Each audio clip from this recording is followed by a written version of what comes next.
নমস্কার, অনুরাগের রান্নাঘরে আপনাদের সকলকে স্বাগত। আজকে আবার এসে গেছি নতুন একটি রেসিপি নিয়ে। সেটা হচ্ছে পেঁপে আলু দিয়ে নিরামিষ তরকারি। তার জন্য যে মশলাগুলো নিয়েছি সেগুলো হচ্ছে, এখানে আছে আদা বাটা আর লঙ্কা বাটা, এখানে একটু ঘি নিয়েছি, এখানে 8 চামচ করে লঙ্কা গুঁড়ো, ধনে গুঁড়ো, জিরে গুঁড়ো, এখানে একটা তেজপাতা নিয়েছি, দুটো এলাচ নিয়েছি, একটু কাঠ নিয়েছি আর দুটো লং নিয়েছি, এখানে জিরে, একটা শুকনো লঙ্কা নিয়েছি, এখানে একটু মিষ্টি আছে, এখানে লবণ, সরষের তেল আর হলুদ। তাহলে আমরা পেঁপে আর আলুটা কেটে নিই।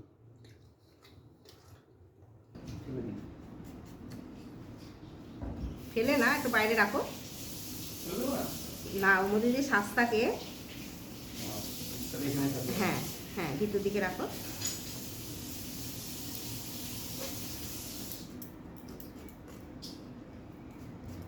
জল আছে? হ্যাঁ, জল আছে, খাও। দেখা যাচ্ছে এখান থেকে। দেখা যাচ্ছে যে আমি পেঁপেটা কাটছি এইভাবে। হ্যাঁ, এই যে এইভাবে সব পেঁপেটাকে, গোটা পেঁপেটাকে ছাড়িয়ে নেব। হ্যাঁ,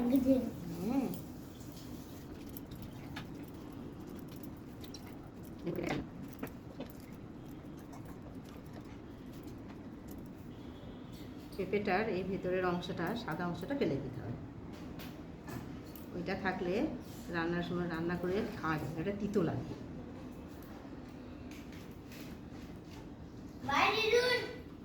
বাই।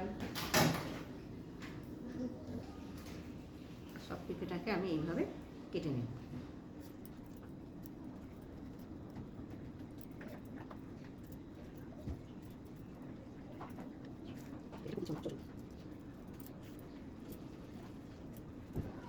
বন্ধুরা দেখুন, এইভাবে সব পেঁপেগুলো একই রকম করে কেটে নেব।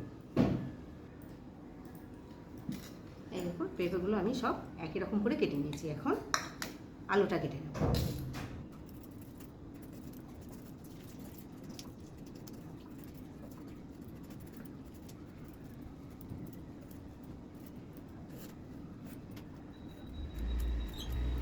আলু পেঁপে একই রকম করে আমি কেটে নিলাম। আলু আর পেঁপে আমার কাটা হয়ে গেল। এখন আমি পেঁপেটা আলুটাকে ভালো করে ধুয়ে নেব। দেখুন, পেঁপে আর আলু আমার ভালোভাবে ধুয়ে নিয়েছি। এখন আমি গ্যাসটা জ্বেলে কড়াইটা বসাবো।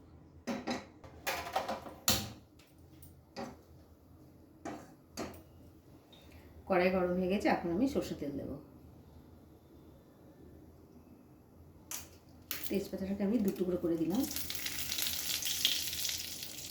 শুকনো লঙ্কাটাকে আমি 2 টুকরো করে দিলাম,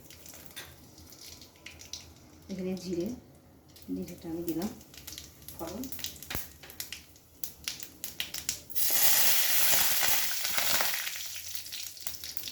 এখন আমি পেঁপে আলুটা দিয়ে দেবো। তেল গরম হয়ে গেছে,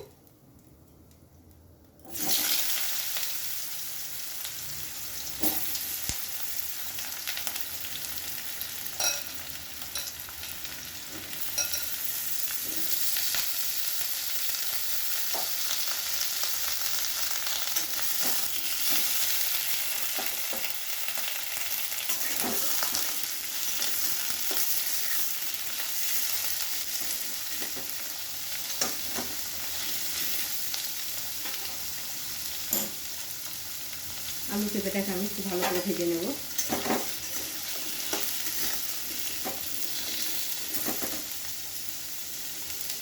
স্বাদ মতো লবণ দিলাম,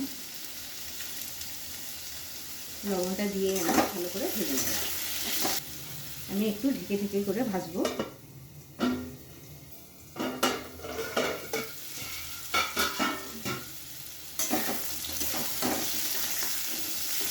আলু পেঁপের গায়ে যে জলটা আছে সেই জলটা সুন্দর লবণ দেওয়ার পরে দেখুন বেরিয়েছে। এই জলটা যতক্ষণ না শুকনো তখন আমি মশলা দেবো না, আমি শুকিয়ে গেলে তখন মশলা দেবো। আমি আবার আর একটু ঢেকে দিই। আমি খুবই কম মশলা দিয়ে রান্নাটা করব। দেখুন কত সুন্দর লাগবে। আমি যেভাবে রান্নাটা করব কম মশলায়, আপনারা ওইভাবে করবেন, দেখবেন খেয়ে খুব ভালো লাগবে।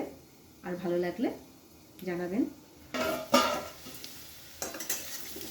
দেখুন খুব সুন্দর করে ভাজা হয়ে গেছে, লাল লাল করে ভাজা হয়ে গেছে। এখন আমি মশলাগুলো দেব। আদা বাটা, লঙ্কা বাটা,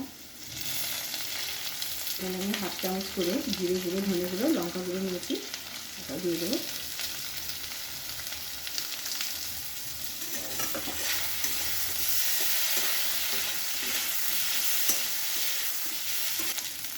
হলুদ দিয়ে দিলাম।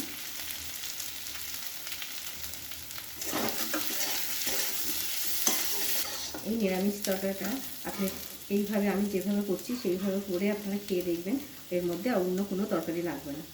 এই এক তরকারি দিয়ে আপনার ভাত খাওয়া হয়ে যাবে, বা রুটি খান, রুটি খুব ভালো লাগবে। এটা রুটির সঙ্গে খুব ভালো মানাবে, আমার ভাতের সঙ্গেও খুব ভালো মানাবে। দেখুন আমার সুন্দর ভাজা হয়ে গেছে মশলা সহ। এখন আমি জল দিয়ে দেবো।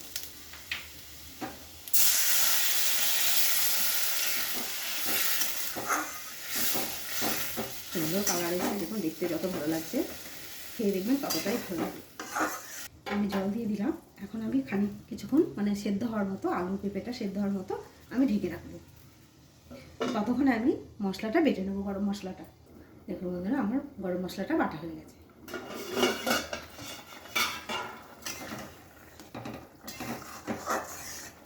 আমি ঢাকনা খুলে দেখলাম, দেখুন এখনও একটু সেদ্ধ হবে।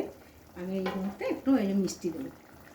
আমি মিষ্টি দিলাম, আমি চিনির বদলে গুড় দিলাম। আবার আমি একটু ঢেকে রাখবো, আর একটু সেদ্ধ হওয়ার মতো, সেদ্ধ হয়ে গেলে খুলবো। আলু পেঁপেটা দেখুন খুব সুন্দর সেদ্ধ হয়ে গেছে। আমি এখন গরম মশলা আর ঘিটা দিয়ে দেবো। গরম মশলা বাটাটা,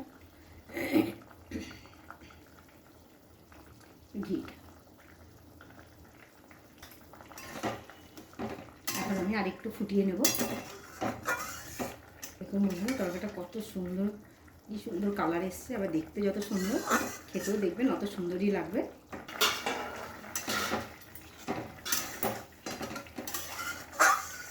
কত সুন্দর দুর্দান্ত একটা তরকারি হয়েছে, খুব সুন্দর। আমার তরকারি রেডি। এখন আমি তরকারিটা নামাবো।